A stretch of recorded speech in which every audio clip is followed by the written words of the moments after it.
मैं 10वीं बार मुख्यमंत्री बनने पर आदरणीय मुख्यमंत्री जी को भी मुबारकबाद देना चाहता हूं, मंत्रिमंडल के तमाम तर सदस्यों को और चुने गए तमाम तर सदस्यों को मुबारकबाद देता हूं। सत्ता पक्ष और विपक्ष में करीब करीब की दूरी होती है तो यकीनन है कि विपक्ष को बड़ी ताकत होती है, लेकिन इस वक्त विपक्ष बहुत कमजोर है। पंच की कुर्सी पर बैठता है तो फिर अपने और बेगाने को नहीं देखता, वह इंसाफ को देखता है। आज समाज हमारा बिगड़ा है, हमने भौतिक तौर पर बड़ी तरक्की की है। सदस्य श्री अख्तरुल ईमान जी। माननीय अध्यक्ष महोदय, मैं दिल की गहराइयों से आपके सर्वसम्मत स्पीकर चुने जाने पर अपनी पार्टी की ओर से अपनी ओर से मुबारकबाद देता हूं और आपकी इजाजत से मैं 10वीं बार मुख्यमंत्री बनने पर आदरणीय मुख्यमंत्री जी को भी मुबारकबाद देना चाहता हूं, मंत्रिमंडल के तमाम तर सदस्यों को और चुने गए तमाम तर सदस्यों को मुबारकबाद देता हूं। महोदय, आपका नाम प्रेम है, चेहरे पे मुस्कान और शांति हम लोगों ने देखी है। 9वीं बार आपका चुनकर आना ये खुद एक सर्टिफिकेट है कि आपने अपनी जनता के दरमियान में कितनी जगह बनाई है। आप इस वक्त हमारे अधिकारों के कस्टोडियन हैं, हमारे मार्गदर्शक हैं और इस वक्त आपके सामने में एक बड़ी चुनौती है। जब सत्ता पक्ष और विपक्ष में करीब करीब की दूरी होती है तो यकीनन है कि विपक्ष को बड़ी ताकत होती है, लेकिन इस वक्त विपक्ष बहुत कमजोर है और सत्ता की गिनती बहुत अधिक है। कहीं ऐसा न हो कि ताकत की वजह से बिहार के लोगों को नुकसान हो जाए। हरचंद के मैं माननीय मुख्यमंत्री से उम्मीद नहीं रखता, लेकिन आपसे 2 शब्द कहूंगा। इस वक्त मुझे आपसे बात करते हुए महान कथाकार प्रेमचंद की कहानी, मुझे पंचायत जिसे उर्दू में कहते हैं और हिंदी में जिसे पंच परमेश्वर कहा गया, कि जब आदमी पंच की कुर्सी पर बैठता है तो फिर अपने और बेगाने को नहीं देखता, वह इंसाफ को देखता है। आज समाज हमारा बिगड़ा है, हमने भौतिक तौर पर बड़ी तरक्की की है, लेकिन नैतिकता का पतन हुआ है।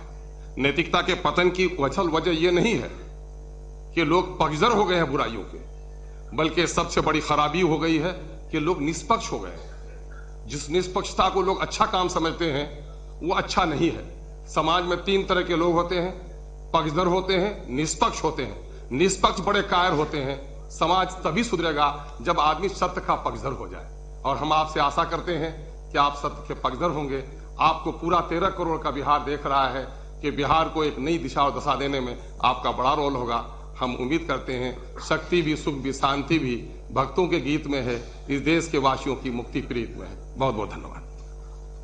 माननीय सदस्य श्रीमती स्नेहता जी।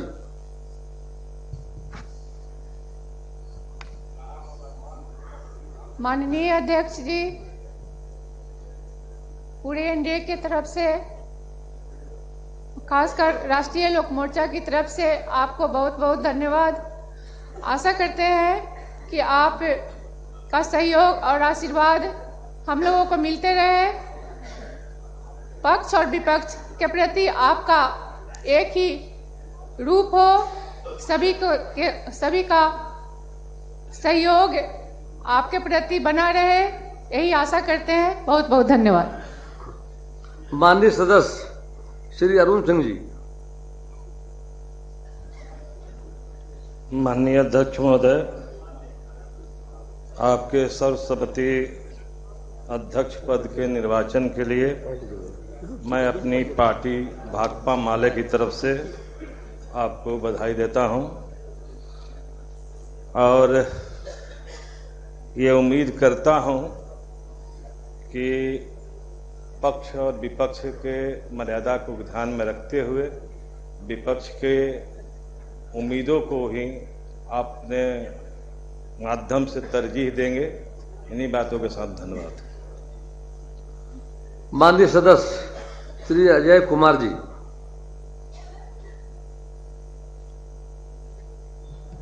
माननीय नवनिर्वाचित अध्यक्ष महोदय,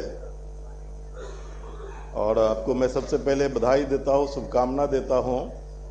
और सदन में सबसे ऊंची कुर्सी सर आपकी है और पक्ष और विपक्ष के बीच में आपकी कुर्सी है, तो स्वाभाविक है कि आपको फैसले लेने होंगे और कई दौर 5 साल का जो मेरा अनुभव है, ऐसे दौर आए हैं जब जनता की आवाज सदन में रखी जाती है तो आपके संरक्षण की जरूरत होती है, और उस वक्त आपका निर्णय लेना जब बहुत कठिन होता है, क्योंकि सत्ता पक्ष का दबाव होता है और विपक्ष का भी दबाव होता है, इस आवाज को रखने दिया जाए।